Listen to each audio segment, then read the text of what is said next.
അപ്പോൾ എല്ലാവർക്കും പുതിയ വീഡിയോയിലേക്ക് സ്വാഗതം. RRRന് ശേഷം NTR പ്രധാന കഥാപാത്രത്തിലെത്തി കൊരട്ടാല ശിവ സംവിധാനം ചെയ്യുന്ന ഏറ്റവും പുതിയ പീരിയഡ് ആക്ഷൻ ഡ്രാമ മൂവിയാണ് ദേവര പാർട്ട് 1. NTRനോടൊപ്പം സെയ്ഫ് അലി ഖാൻ, ജാൻവി കപൂർ, പ്രകാശ് രാജ്, ഷൈൻ ടോം ചാക്കോ, കലയരസൻ എന്നിവരും സിനിമയിൽ വേഷപ്പെടുന്നുണ്ട്. RRRന്റെ വിജയത്തിന് ചൂടുപിടിച്ചുകൊണ്ട് കൊരട്ടാല ശിവ, രാംചരൺ, ചിരഞ്ജീവി എന്നിവരെ പ്രധാന കഥാപാത്രങ്ങളാക്കിയെടുത്ത ആചാര്യ നിരന്തരാതെ പൊട്ടിയപ്പോൾ RRRലെ സെക്കൻഡ് ഹീറോ ആയ NTRനെ വെച്ച് ദേവര അനൗൺസ് ചെയ്തപ്പോൾ തന്നെ സിനിമയ്ക്ക് മോശമില്ലാത്തൊരു ഹൈപ്പ് ഉണ്ടാക്കാൻ സാധിച്ചിട്ടുണ്ടായിരുന്നു. കൂടാതെ അനിരുദ്ധ് സിനിമയ്ക്ക് വേണ്ടി മ്യൂസിക് കൈകാര്യം ചെയ്യുന്നു എന്നതും സിനിമയുടെ ഹൈപ്പ് കൂട്ടാൻ സഹായിച്ചതായി എനിക്ക് തോന്നുന്നു.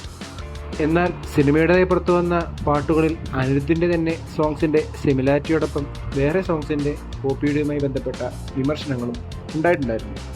അവയെല്ലാം മാറ്റിപ്പറയാൻ ദേവര മൂവിക്ക് സാധിച്ചു എന്ന് നോക്കാം ഈ വീഡിയോയിലൂടെ.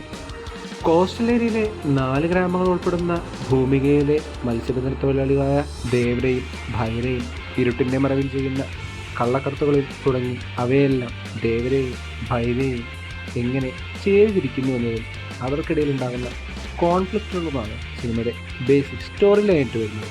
സിനിമയുടെ തുടക്കം മുതൽ തന്നെയുള്ള കപ്പൽ കൊള്ളയും അതിലെ ചടുലതയും ഇന്ത്യയിലെ പ്രേക്ഷകനെ സിനിമയിലേക്ക് അടുപ്പിച്ചെങ്കിലും ഏറിയും കുറഞ്ഞും ഇൻകൺസിസ്റ്റൻ്റായി പോകുന്ന സ്ക്രീൻ പ്ലേ സിനിമയ്ക്കൊരു സ്മൂത്ത്നെസ് നൽകാൻ ബുദ്ധിമുട്ടുന്ന കാഴ്ചയായി എനിക്ക് കാണാൻ സാധിച്ചു.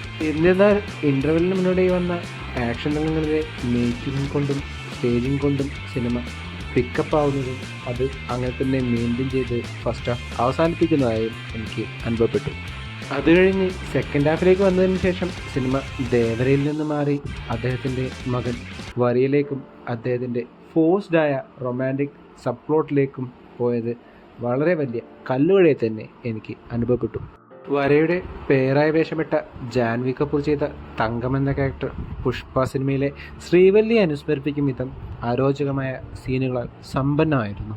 അതോടൊപ്പം സെയ്ഫ് അലി ഖാൻ ചെയ്ത ഭൈര എന്ന ക്യാരക്ടർ ടിപ്പിക്കൽ തെലുഗു വില്ലൻ ഫോർമാറ്റിലാണെങ്കിലും അദ്ദേഹത്തിൻ്റെ ഫിസിക് കൊണ്ടും അപ്പിയറൻസ് കൊണ്ടും വളരെയധികം ഇൻറ്റിമിഡേറ്റിംഗ് ആയി തന്നെ എനിക്ക് അനുഭവപ്പെട്ടു.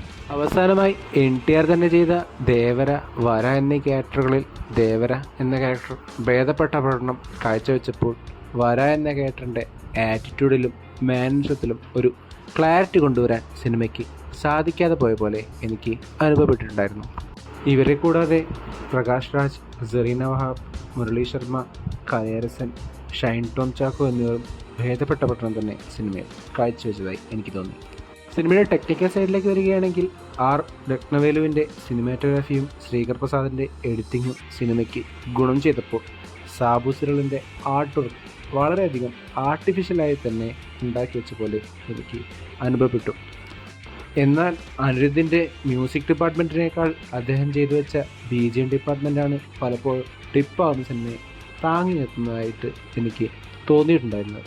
ഇൻ കൺക്ലൂഷൻ, ഒരു ബേസിക് സ്റ്റോറി ലൈനിൽ തുടങ്ങി നല്ല ആക്ഷൻ രംഗങ്ങൾ കോർത്തെടുക്കാനുള്ള ശ്രമത്തിൽ അനാവശ്യ റൊമാൻറ്റിക് സപ്ലോട്ടും ഫ്ലാറ്റായ സ്ക്രീൻ പ്ലേയും കാരണം സെക്കൻഡ് ഹാഫ് ലെറ്റ് ഡൗൺ ആയി പോയ ഒരു ആവറേജ് അനുഭവമായാണ് ദേവര എനിക്ക് അനുഭവപ്പെട്ടിട്ടുണ്ടായിരുന്നത്.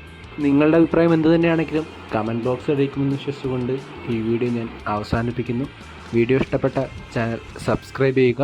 അപ്പോൾ മറ്റൊരു വീഡിയോയുമായി വീണ്ടും കാണും വരെ ഗുഡ് ബൈ.